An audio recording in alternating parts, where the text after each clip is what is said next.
Terbongkar sudah, Anies beri dana hibah 352 miliar untuk ormas, tapi untuk Pangdam Jaya hanya 16 miliar. Waduh Pak Polisi, tolong dong diusut tuntas ya. Renovasi gedung Sudirman itu sudah lama sekali, Pak. Yang saya heran itu waktu itu Pangdam Jaya Jayakarta dapat hibahnya itu 16 miliar. Sementara Lakespra 84 miliar, Kostrad 52 miliar, Kopassus 48 miliar, Mabesat saja dapat 43 miliar. Saya bilang, itu mitranya gubernur, itu Pangdam sama Kapolda. Kalau terjadi sesuatu di Jakarta, yang berangkat duluan pasti Polda dan Polda Jaya. Ini memang bahwa pemberian dana hibah itu yang menjadi kewenangan DPRD, cuman persoalannya kan di publik ini kemudian jumlah itu yang seringkali menjadi masalah dan sampai hari ini kan belum ada audit itu misalnya terhadap penggunaan anggaran hibah sebelumnya. Publik akan memahami bahwa itu yang sebelumnya terjadi misalnya. Nah itu yang menurut transparansi itu. Yang kedua adalah persoalan akuntabilitas publik. Bagaimana anggaran itu kan berasal dari APBD yang bersumber dari uang masyarakat, uang rakyat, kira-kira begitunya. Sehingga masyarakat membutuhkan pertanggungjawaban ini apa. Nah itu yang sampai ini yang terakhir ya tentu dalam sisi pengelolaan. Anies sebenarnya tahu bahwa dia tidak bisa kerja. Dia sendiri tidak punya konsep apa-apa. Mau meneruskan konsep Ahok, udah kadung malu. Akhirnya yang dilakukan adalah membangun pencitraan dengan mengucurkan dana hibah ke ormas-ormas supaya mereka mendukung dan menjaga nama baiknya. Dan ternyata saudara, kucuran dana untuk ormas itu efektif buat Anies. What? Indonesia sejak dulu kala tetap dipuja-puja bangsa. Jika ingin melihat keberpihakan seorang kepala daerah, sebenarnya cukup gampang sih. Lihat saja porsi anggaran yang ia bagikan gede, yang mana. Misalnya suatu daerah anggaran kesehatannya yang paling besar. Artinya kepedulian kepala daerah itu terhadap kesehatan masyarakatnya sangatlah tinggi. Ia pengen mewujudkan keadaan masyarakat sehat, baik secara fisik, mental, spiritual, ataupun sosial, yang memungkinkan mereka untuk hidup produktif secara sosial dan ekonomis. Lantas bagaimana keberpihakan seorang Anies saat jadi gubernur DKI? Dulu dilihat dari anggaran yang dia bagi-bagikan. Tidak kepada rakyat yang miskin, tidak kepada penanggulangan banjir, tidak kepada pertahanan dan keamanan, tapi kepada ormas. Bayangkan saja, dana hibah atau tahun anggaran 2020 yang ia kucurkan untuk ormas yang ada di DKI mencapai 352 miliar. Lantas apa sih tujuan Wan Anies bagi-bagi duit yang berasal dari pajak yang dibayarkan rakyat untuk ormas tersebut? Katanya sih untuk menghadirkan persatuan dan kerukunan umat beragama di DKI Jakarta. Ya itu katanya. Lantas bagaimana tuh fakta sebenarnya? Yang pertama, sebagai balas jasa. Sebagaimana kita tahu bahwa terpilihnya Anies sebagai Gubernur DKI Jakarta 2017 tidak lepas dari jasa para ormas, seperti FPI yang sekarang sudah dibubarkan pemerintah, HTI juga sudah dibubarkan pemerintah, MUI sampai Bamus Betawi.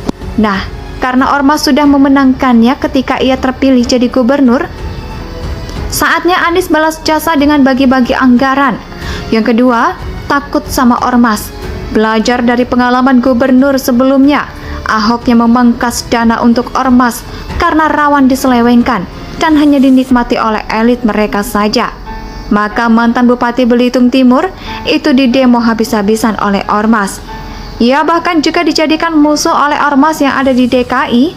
Coba bayangin ya, gak dikasih duit sama Ahok, Anies gak punya nyali kayak begitu. Dengan kata lain, ia takut karena sampai didemo serta diancam oleh ormas. Nah, untuk itulah supaya ormas yang ada di DKI tidak merecoki dirinya, mereka mesti dibuat sekenyang-kenyangnya pakai dana APBD DKI. Ketiga, untuk mendapatkan dukungan politik sudah menjadi rahasia umum. Kalau cita-cita Anies itu sebenarnya bukan jadi gubernur DKI, tapi jadi presiden. Terbukti pada 2013 silam, ia ikut konvensi Capres Partai Demokrat, dan supaya cita-citanya tersebut terwujud, tentu harus mendapatkan dukungan. Silakannya untuk orang yang gak punya prestasi, kayak Anies. Tidak ada makan siang gratis, Ferguson. Kalau dia mau didukung oleh ormas, mesti ada timbal balik, bisa dalam bentuk dan hibah. Manfaat mengucurkan dana hibah yang gede untuk ormas itu pun langsung dirasakan oleh Anies, seperti ia dibela mati-matian oleh FPI. Bahkan pada Juni 2022 lalu, muncul FPI Reborn yang mendukung rencana pencoblosan Anies loh. Kemudian, Anies juga dibela oleh Bamus Betawi.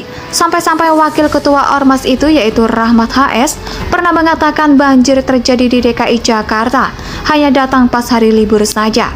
Yang mana itu berkat doa Gubernur Soleh Anies katanya. Kalau bukan karena doa Anies, banjir akan terjadi pada Senin, Selasa, Rabu, Kamis, dan Jumat. Hingga Rahmat meminta anggota DPRD DKI tidak usah sentimen terhadap kinerja Anies. Lantaran Anies merupakan calon pemimpin bangsa, ya oke lah begitu. Kira-kira orang yang sudah direcoki, anggaran persis seperti orang dicukaki, alias anggur merah. Pikirannya jadi nggak sehat. Masa banjir datang pakai milih hari? Lagian juga tanggung banget doanya hanya minta banjir DKI didatangkan pada hari libur. Sekalian saja berdoa Jakarta bebas banjir dong, selamanya. Selanjutnya, Anies juga dibela oleh Bang Jafar. Kelompok ini juga mengklaim mewakili masyarakat Betawi. Meskipun ketuanya Fahira Idris bukan orang Betawi, nah lucunya si Fahira Idris ini kan juga menjabat sebagai ketua Gerakan Nasional Anti Miras atau GENAM, yang getah banget menyuarakan penolakan terhadap miras. Tapi ketika Anies tidak kunjung menjual saham bir, ya nggak berani loh mengerti gubernur idolanya itu. Anies juga dibela oleh MUI DKI. Ormas keagamaan itu sudah kayak bazar rupiah aja, pasti dapat dana hibah dari Pemprov DKI. Ya, mereka secara terang-terangan bikin cyber army untuk pembelaan di medsos. Agak lucu ya memang. Jika ingin melihat keberpihakan seorang kepala daerah, sebenarnya cukup gampang sih. Lihat saja porsi anggaran yang ia bagikan gede, yang mana. Misalnya suatu daerah anggaran kesehatannya yang paling besar. Artinya kepedulian kepala daerah itu terhadap kesehatan masyarakatnya sangatlah tinggi. Ia pengen mewujudkan keadaan masyarakat sehat. Indonesia tanah air beta, pusaka abadi nan jaya.